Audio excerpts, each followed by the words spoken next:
मेरे प्यारे देशवासियों, नमस्कार। अज विजयदशमी यानी दशहरे का पर्व है। इस पवित्र मौके पर तुसें सभनें गी मतियां मतियां शुभकामनां। दशहरे का यह पर्व झूठै पर सच्चाई की जित्त का पर्व है, पर कन्नै गै एक चाली कन्नै विपदाएं उपर सबर की जित्त का पर्व भी है। अज तुस सब्बै बड़े सबर दे कन्नै जिया करदे हो, मर्यादा च रहियै पर्व त्यार मना करदे हो।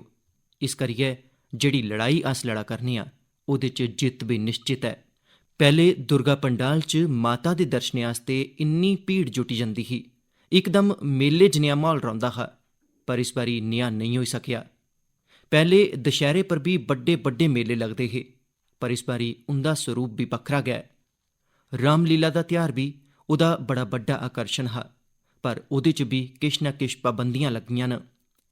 पहले नरातें उपर गुजरात दे गरबा दी गूंज हर बक्खी छाई दी रौंदी ही। इस बारी बड्डे बड्डे आयोजन सब्बै बंद न। अजें अग्गे होर भी केई पर्व औने आह्ले न। अजें ईद है, शरद पुन्नेआ ऐ, वाल्मीकि जयंती है, फ्ही धनतेरस, दियाली, टिक्का, छठी मैया दी पूजा है, गुरु नानक देव जी हुंदी जयंती है। कोरोना दी इस विपदा दी घड़ी च असें सबर कन्नै गै कम्म लैना है, मर्यादा च गै रौह्ना है।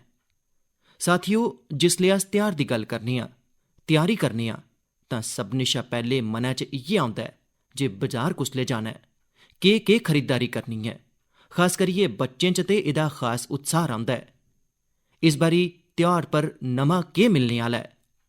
त्यौहारें दी एह् उमंग ते बजार दी चमक इक दुए कन्नै जुड़ी दी ऐ। पर इस बारी जिसलै तुस खरीदारी करन जाओ, तां वोकल फॉर लोकल दा अपना धैया पक्क गै चेता रक्खो। बजार थमां समेयान खरीददे बेल्लै असें मुकामी उत्पादें गी तरजीह् देनी ऐ। साथियो, त्यौहारें दे इस हर्शोल्लास दे बिच लॉकडाउन दे समें गी भी चेता करना चाहिदा। लॉकडाउन च असें समाज दे ओकड़े साथियें गी होर नेड़ेआ जानेआ ऐ, जिंदे बगैर साढ़ा जीवन बड़ा गै मुश्कल होई जंदा। सफाई कर्मचारी, घरा च कम्म करने आह्ले भ्राऽ भैन, मुकामी सब्जी आह्ले, दुद्धै आह्ले, सिक्योरिटी गार्ड, इंदा सभनें दा साढ़े जीवन च केह् रोल ऐ, असें हुन खरी चाल्ली मसूस कीता ऐ। कठन समें च एह् तुंदे कन्नै हे, असें सभनें दे कन्नै हे। हुन अपने पर्वें च, अपनी खुशियें च भी असें इनेंगी कन्नै रखना ऐ। मेरी गुजारिश है जे जियां भी मुमकिन होऐ इनेंगी अपनी खुशियें च पक्क गै शामल करो, परोआर दे सदस्य आह्ला लेखा करो।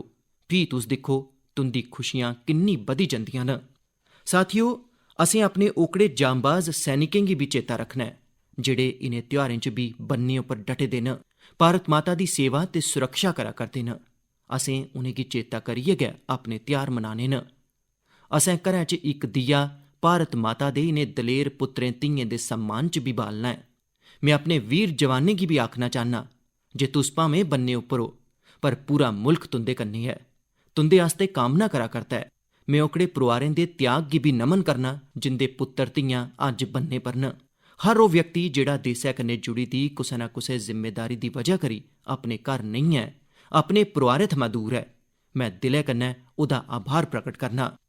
मेरे प्यारे देशवासियो, अज्ज जिसलै अस लोकल फॉर वोकल होआ करने आं, तां दुनिया भी साढ़े मुकामी उत्पादें दी फैन होआ करदी ऐ।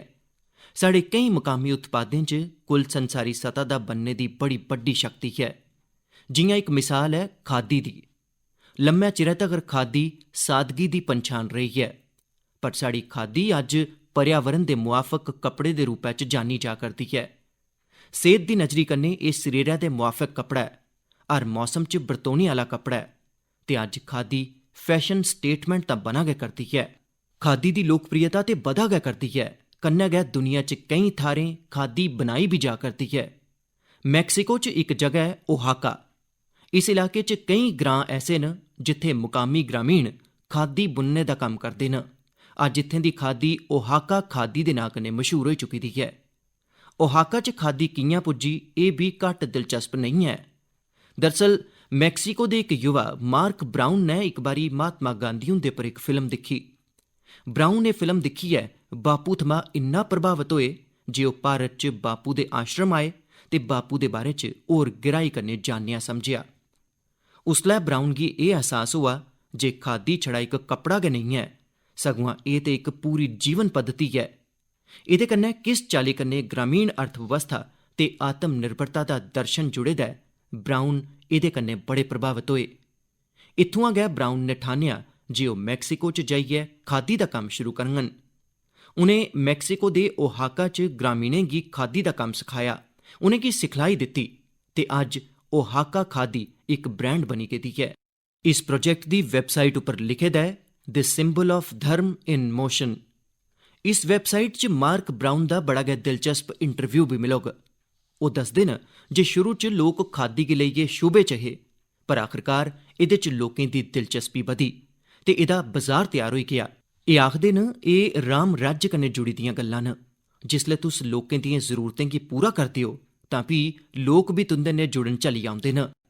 साथियो, दिल्ली दे कनाट प्लेस दे खादी स्टोर च इस बारी गांधी जयंती उप्पर इक्कै दिनै च 1 करोड़ रपें कोला मते दी खरीदारी होई।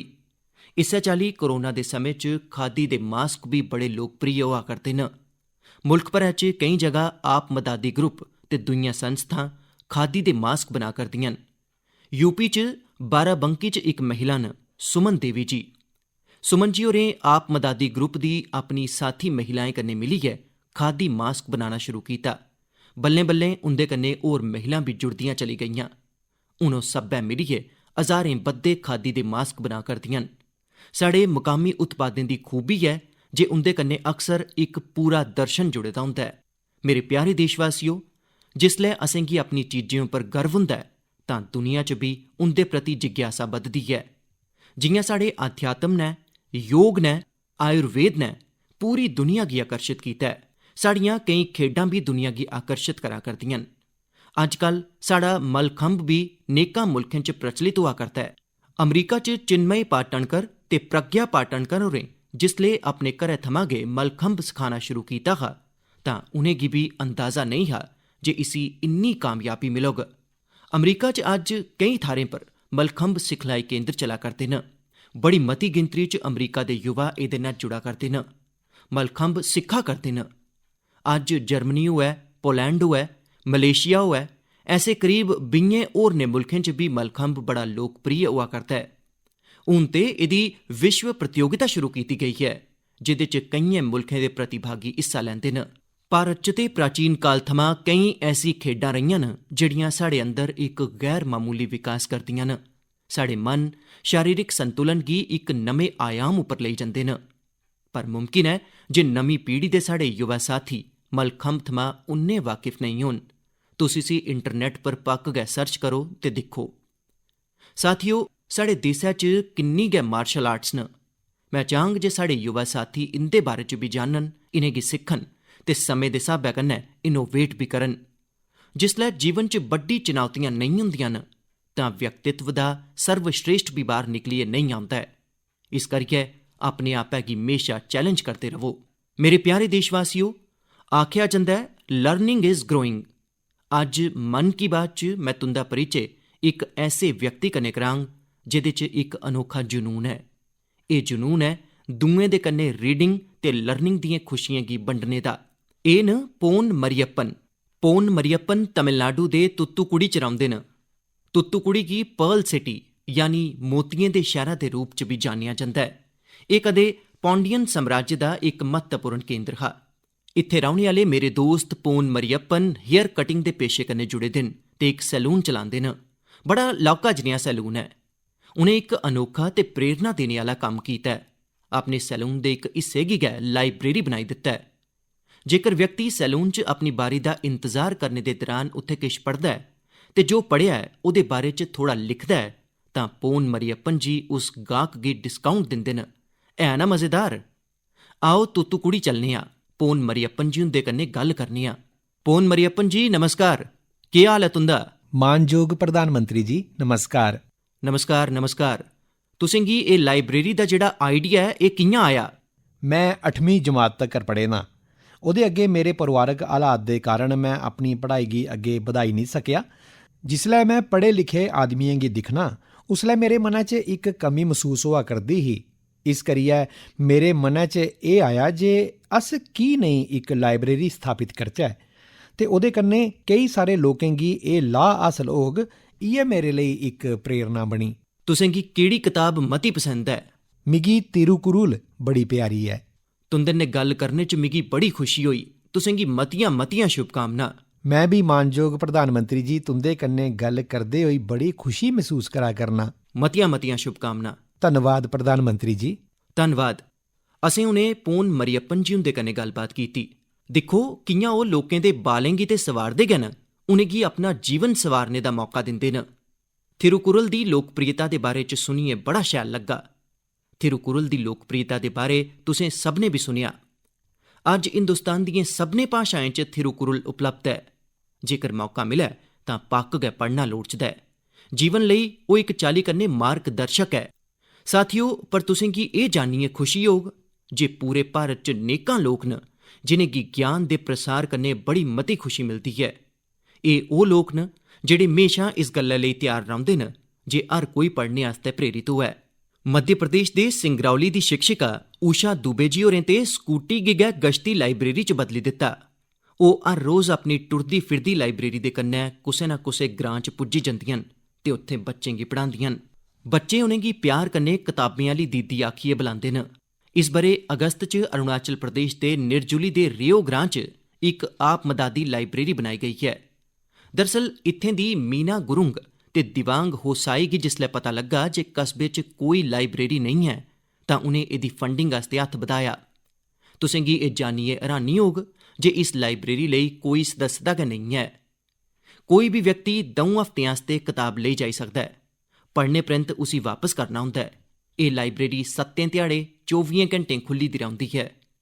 आले दुआले दे अभिभावक एह् दिक्खियै मते खुश न जे उंदे बच्चे कताब पढ़ने च जुटे दे न, खास करियै उस बेल्लै जिसलै स्कूलें बी ऑनलाइन क्लासां शुरू करी दित्तियां न।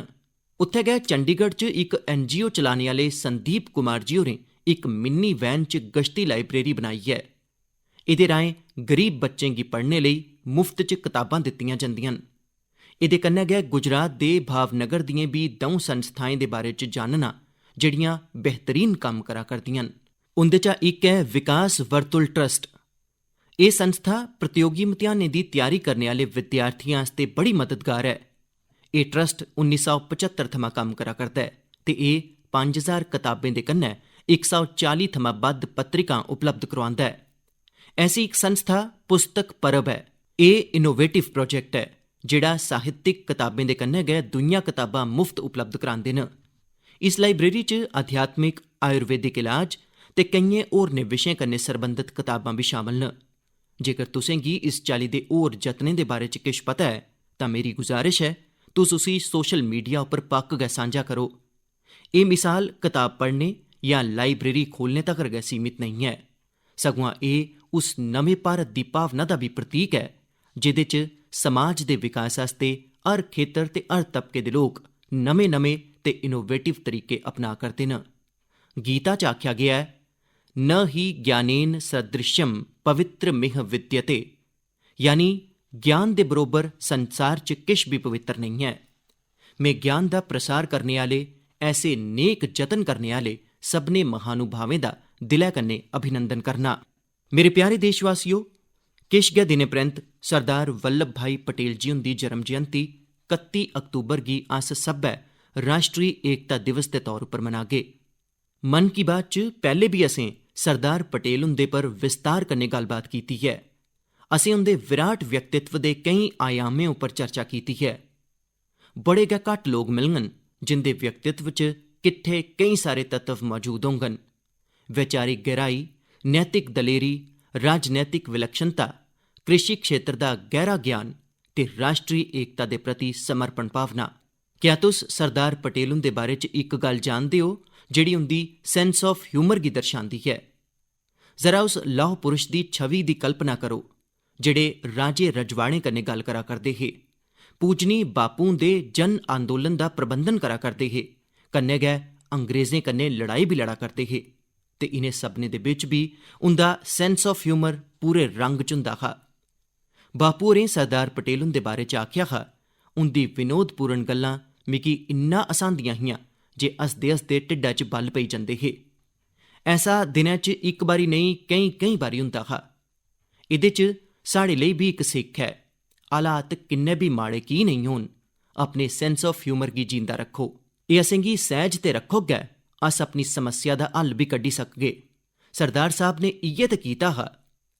मेरे प्यारे देशवासियों, सरदार पटेल होरें अपना पूरा जीवन देशा दी इकजुटता लेई समर्पित कर दित्ता। उनें भारतीय जनमानस गी आज़ादी दे अंदोलन कन्नै जोड़ेआ। उनें आज़ादी दे कन्नै करसानें दे मुद्दें गी जोड़ने दा कम्म कीता। उनें राजे रजवाड़ें गी साढ़े राष्ट्र दे कन्नै इक करने दा कम्म कीता। ओह् विविधता च एकता दे मंत्र गी हर भारती दे मनै च जगा करदे हे। साथियो, अज्ज असेंगी अपनी वाणी, अपने व्यवहार, अपने कर्म कन्नै हर पल ओकड़ी सभनें चीजें गी अग्गै बधाना ऐ जेह्ड़ियां असेंगी इक करन, जेह्ड़ियां देसै दे इक हिस्से च रौह्ने आह्ले बसनीक दे मनै च दुए कोने च रौह्ने आह्ले बसनीक आस्ते सैह्जता ते अपनेपन दी भावना पैदा करी सकन।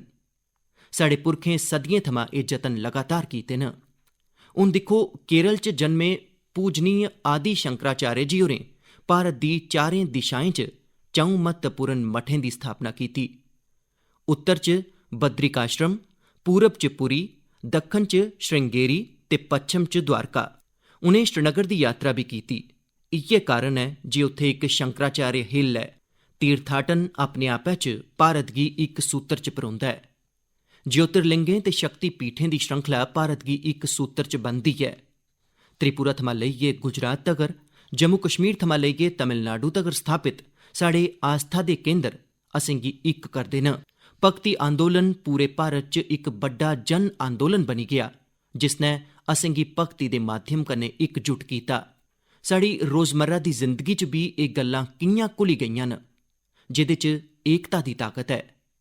हर इक अनुष्ठान थमां पैह्ले बक्ख-बक्ख नदियें दा आह्वान कीता जंदा ऐ। एह्दे च सुदूर उत्तर च स्थित सिंधु नदी थमां लेइयै दक्खन भारत दी जीवनदायिनी कावेरी नदी तगर शामल ऐ।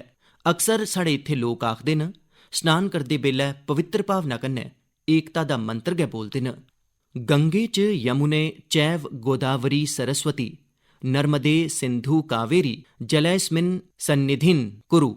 इस्सै चाल्ली सिक्खें दे पवित्र स्थलें च नांदेड़ साहब ते पटना साहब गुरुद्वारे शामल न। साढ़े सिख गुरुएं भी अपने जीवन ते नेक कम्में दे राहें एकता दी भावना गी पक्का कीता ऐ। पिछली सदी च साढ़े मुल्क च डाक्टर बाबा साहेब अंबेडकर जनेही महान विभूतियां रहियां न, जिनें असें सभनें गी संविधान दे राहें इकजुट कीता। साथियो, unity is power, unity is strength, unity is progress, unity is empowerment, united we will scale new heights. उआं ऐसी ताकतां भी मौजूद रहियां न जड़ियां लगातार साढ़े मनै च शक्क दा बीं बोने दी कोशिश करदियां रहियां न, देसै गी बंडने दी कोशिशां करदियां रहियां न। देसै ने भी हर बारी इनें भैड़े इरादें दा मूंह त्रोड़ जवाब दित्ता ऐ। असें लगातार अपनी रचनात्मकता कन्नै, प्रेम कन्नै हर पल जतन करदे होई अपने लौह्के थमां लौह्के कम्में च एक भारत श्रेष्ठ भारत दे खूबसूरत रंगें गी सामने आह्नना ऐ। एकता दे नमें रंग भरने न ते हर बसनीक ने भरने न। इस सरबंधै च में तुसें सभनें गी इक वैबसाइट दिक्खने दी गुजारिश करना, ekbharat.gov.in। एह्दे च राष्ट्री एकता दी साढ़ी मुहिम गी अग्गे बधाने दे केईं जतन नजरी औङन। एह्दा इक दिलचस्प कॉर्नर ऐ आज का वाक्य। इस सैक्शन च अस हर रोज इक वाक्य गी बक्ख-बक्ख भाशाएं च कि'यां बोलने आं, एह् सिक्खी सकने आं। तुस इस वैबसाइट लेई योगदान भी करो।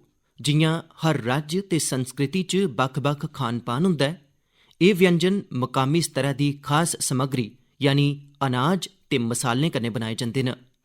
क्या अस इनें मुकामी व्यंजन दी रेसिपी गी मुकामी समग्रियें दे नाएं कन्नै एक भारत श्रेष्ठ भारत वैबसाइट उप्पर सांझा करी सकने आं?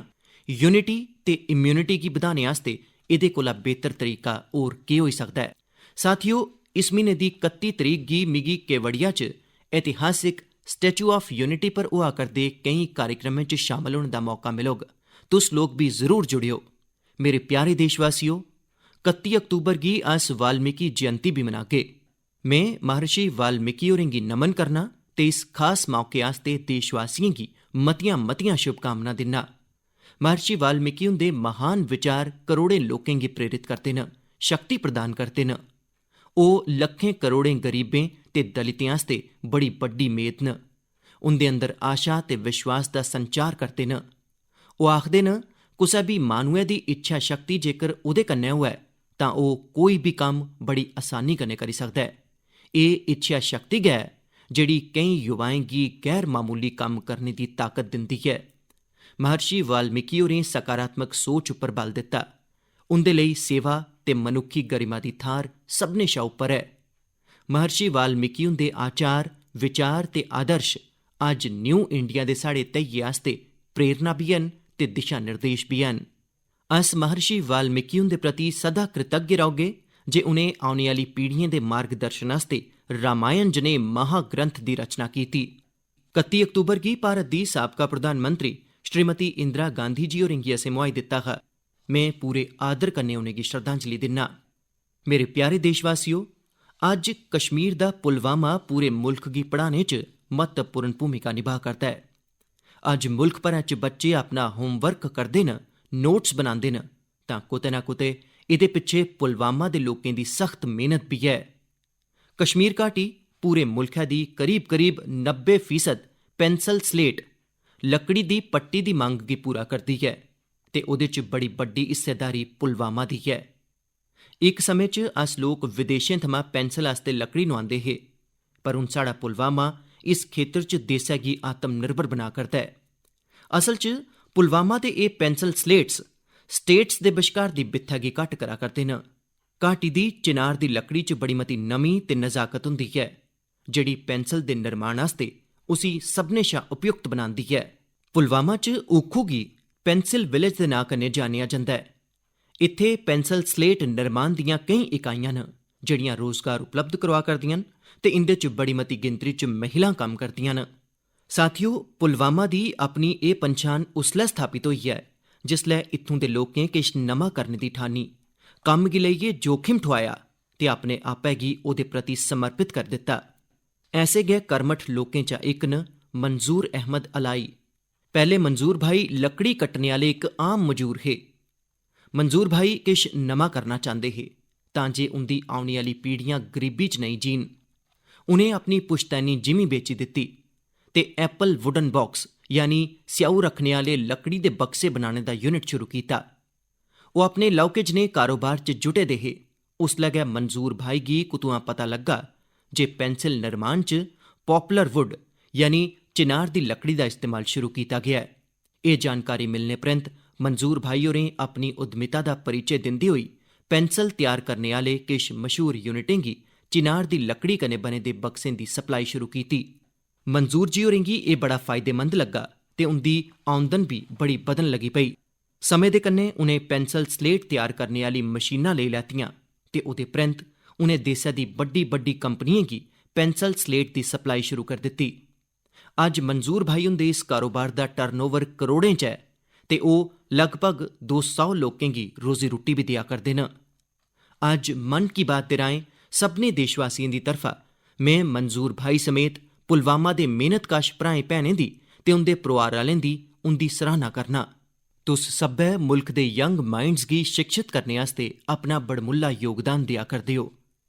मेरे प्यारे देशवासियो, लॉकडाउन दे दौरान टेक्नोलॉजी पर आधारित सेवाएं दी दस्तयाबी दे केईं प्रयोग साढ़े देसै च होए न ते हुन ऐसा नेईं रेहा जे बड़ी बड्डी टेक्नोलॉजी ते लॉजिस्टिक्स कंपनियां गै एह् करी सकदियां न। झारखंड च एह् कम्म महिलाएं दे आप मदादी ग्रुप ने करियै दस्सेआ ऐ। इनें महिलाएं करसानें दे खेतरें थमां सब्जियां ते फल लैते ते सिद्धे घरें तगर पजाए। इनें महिलाएं आजीविका फार्म फ्रैश नां कन्नै इक ऐप बनाया जेह्दे राहें लोक आसानी कन्नै सब्जियां मंगाई सकदे हे। इस पूरे जतन कन्नै करसानें गी अपनी सब्जियां ते फलें दे खरे मुल्ल मिले ते लोकें गी बी ताज़ी सब्जियां मिलदियां रहियां। उत्थे आजीविका फार्म फ्रैश ऐप दा आइडिया बड़ा लोकप्रिय होआ करदा है। लॉकडाउन च इनें 50 लक्ख रपें कोला भी मते मुल्लै दे फल सब्जियां लोकें तगर पजाइयां न। साथियो, राई बाई आह्ले सैक्टर च नमियें संभावनाएं गी बंदा दिक्खियै साढ़े युवा भी मती गिनतरी च एह्दे कन्नै जुड़न लगी पे न।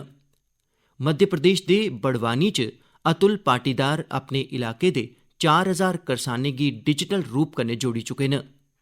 एह् करसान अतुल पाटीदार हुंदे प्लेटफार्म फार्म कार्ड दे राहें खेती दे सम्यान जि'यां हैल, बीं, कीड़े मार दवाइयां, फंगस खत्म करने आह्ली दवाइयां वगैरा दी होम डिलीवरी हासल करा करदे न। यानी करसानें गी घरें तगर उंदी जरूरत दियां चीज़ां मिला करदियां न। इस डिजिटल मंच उप्पर आधुनिक कृषि उपकरण भी किराए पर मिली जंदे न। लॉकडाउन दे समें भी इस डिजिटल मंच दे राहें करसानें गी हज़ारां पैकेट डिलीवर कीते गए, जिंदे च कपाह् ते सब्जिएं दे बीऽ बी ऐ हे। अतुल जी ते उंदी टीम करसानें गी तकनीकी रूप कन्नै जागरूक करा करदी ऐ। ओह् ऑनलाइन अदायगी ते खरीदारी सखा करदियां न। साथियो, इनें दिनें महाराष्ट्र दी इक घटना पर मेरा ध्यान गया। उत्थे इक फार्मर प्रोड्यूसर कंपनी ने मक्क दी खेती करने आह्ले करसानें थमां मक्क खरीदी। कंपनी ने करसानें गी इस बारी मुल्ल दे अलावा बोनस भी दित्ता। करसानें गी बी इक सुखद हैरानगी होई। जिसलै उस कंपनी थमां पुच्छेआ तां उ'नें आखेआ जे भारत सरकार ने जेह्ड़े नमें कृषि कानून बनाए न, हून उंदे तैह्त करसान भारत च कुतै बी फसल बेची सका करदे न ते उ'नेंगी खरे मुल्ल मिला करदे न। इस करियै उ'नें सोचेआ जे इस बाद्धू मुनाफे गी करसानें दे कन्नै बी बंडना चाहिदा। ओह्दे पर उंदा बी हक्क ऐ ते उ'नें करसानें गी बोनस दित्ता ऐ। साथियो, बोनस भामें गै लौह्का होऐ, पर एह् शुरुआत बड़ी बड्डी ऐ। एह्दे कन्नै असेंगी पता चलदा ऐ जे नमें कृषि कानून कन्नै जमीनी स्तर उप्पर किस चाल्ली दे बदलाव करसानें दे पक्ख च औने दियां संभावनां भरोची दियां पेदियां न।